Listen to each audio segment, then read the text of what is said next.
हम अपना टॉपिक देख रहे थे कि बाय सब्जेक्ट या बाय कीवर्ड हमने कुरान से सर्च करना हो तो हम कैसे करेंगे। तो जैसे कि हम इब्राहिम अलैहिस्सलाम की एग्जाम्पल को देख रहे थे कि उसके अंदर उसका फ़्लो है वो मुझे कैसे देखना है।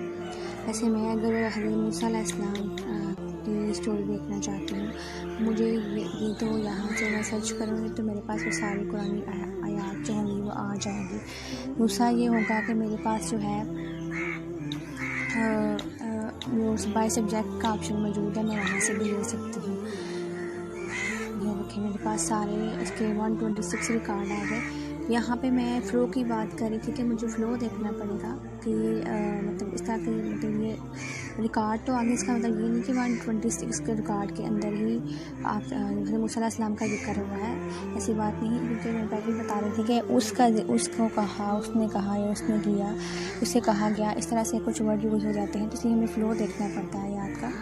तो यहाँ से देखिए ये मेरे पास फ़्लो चल रहा है एक।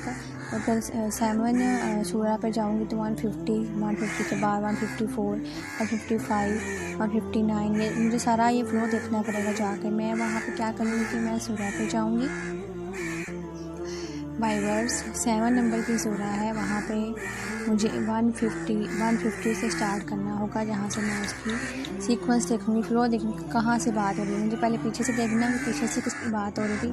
पीछे से मूसा अलैहिस्सलाम की भी बात है यहाँ से चल रही है, तो वो पीछे से कहाँ से शुरू हुई मुझे सारा देखना पड़ेगा। जैसे 148 से मैं ये शुरू करूँगी और ये जहाँ पे एंड होगी, जहाँ पे ये बात नहीं ख़त्म होगी, वहाँ पे फिर जो है वो मुकम्मल मैं उसको ले लूँगी कि यहाँ से यहाँ तक मेरी बात हुई है। ऐसे ये जो है मेरे पास ये इस तरह से 174 तक 148 से लेके 174 तक जो है उनकी सारी बात हुई है। तो मूसा अलैहिस्सलाम के मतलब जो भी कौम का जिक्र हो रहा है तो वहाँ तक ये बात हो रही है। यहाँ से फ़्लो का तरीका है। अब लेकिन यहाँ तो मुझे वो फ़्लो देखने की, वो सारा कुछ देखने की ज़रूरत नहीं, मेरे लिए आसानी होगी है कि ये वाला सब्जेक्ट का जो फीचर है ये ऐड हो गया हुआ है। तो मैं यहाँ पे जाऊँगी और मैं यहाँ पे जाके सर्च करूँगी मूसा। तो मूसा लिखूँगी तो मेरे पास एक देखिए सारे मूसा अलैहिस्सलाम के बारे में जितने भी वाक़यात होंगे वो सारे के सारे आ जाएंगे। यानी वो जो फ़्लो मुझे चेक करना पड़ता था कि कहाँ से जो मतलब जो वाक़या लेना है मूसा अलैहिस्सलाम का वाक़या लेना है तो पुरानी आयात से। तो ये देखिए मेरे पास वो जितना जहाँ से जहाँ तक वाक़या होगा मुझे मिल जाएगा। इसके बजाय मैं वो सुदकफ का वो सारा देखती कि कहाँ से कहाँ तक जिक्र हुआ, मुझे फ़्लो देखना पड़ता, इसलिए मेरे लिए बहुत आसानी हो गई है। जब ये नहीं थी फीचर नहीं था तो मुझे वो तब सारा देखना पड़ता था, लेकिन अब ये बहुत आसानी हो गई है कि ये हज़रत मूसा अलैहिस्सलाम और फ़िरौन आमने सामने, फिर फ़िरौन का जिक्र वगैरह देखना है तो ये सारा मतलब मुझे मिल जाएगा।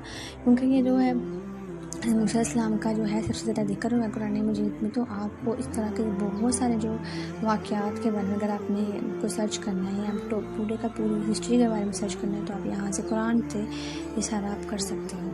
अब मेरे पास जो है वो एक इस तरह के कुछ क्वेश्चन आ जाते हैं, लॉजिकल क्वेश्चंस, तो उनका तरीका हम देखेंगे कि उनका तरीका क्या है। लॉजिकल क्वेश्चन इस तरह के होते हैं कि मतलब उनका जवाब हमें थोड़ा बहुत पता तो होता है, लेकिन हमें उसकी ऑथेंटिसिटी चेक करनी होती है कि वाकई में ऐसा है कि नहीं। जैसे कि अगर क्विज़ वगैरह हो जिस तरह से क्वेश्चन आ जाते हैं कि ये जनरल जो क्वेश्चन होते हैं, वैसे आप जेके को काफ़ी ज़्यादा आपको मिल जाएगा कुरान के बारे में, लेकिन कुछ लॉजिक क्वेश्चन होते हैं जहाँ आपको लॉजिक लगानी पड़ती है। इसमें ये होता है कि आप ये जो लफ्ज़ जो है लफ्ज़ रोज़ा कुरान मजीद में कितनी बार आया है, या लफ्ज़ रोज़ा का जिक्र कुरान मजीद में कितनी दफ़ा हुआ है। ये दोनों डिफरेंट क्वेश्चन हैं, ठीक है, इन दोनों के डिफरेंट जवाब जो होंगे। इस तरह से कहीं देखिए मैं कहूँगी लफ्ज़ रोज़ा कुरान में कितनी बार आया है, तो वो मुझे देखना पड़ेगा कि लफ्ज़ रोज़ा कितनी बार आया है, ठीक है। दूसरा जो है इसके पीछे लॉजिक है। दूसरा क्वेश्चन मेरे पास ये है कि लफ्ज़ रोज़े का जिक्र कुरान में कितनी बार आया है। तो मुझे अब ये दोनों मुझे एक जैसे ही लग रहे हैं कि शायद दोनों का जवाब एक जैसा ही होगा। तो पहले मैं क्या करूँगी कि मैं यहाँ पर जाऊँगी, मैं लिखूँगी कि रोज़ा, जितना भी मतलब रोज़े के बारे में जिक्र हुआ होगा तो वो मेरे पास आ जाएगा। ये देखिए मेरे पास 3 आयात मुझे रोज़े की मिल गई है, ठीक है। अगर मैंने रोज़ा लिखा है तो ये मुझे मिल गई है। अगर मैं ऐसे रोज़े लिखती हूँ तो ये मुझे कितनी मिलती है, ये देखते हैं, मुझे 10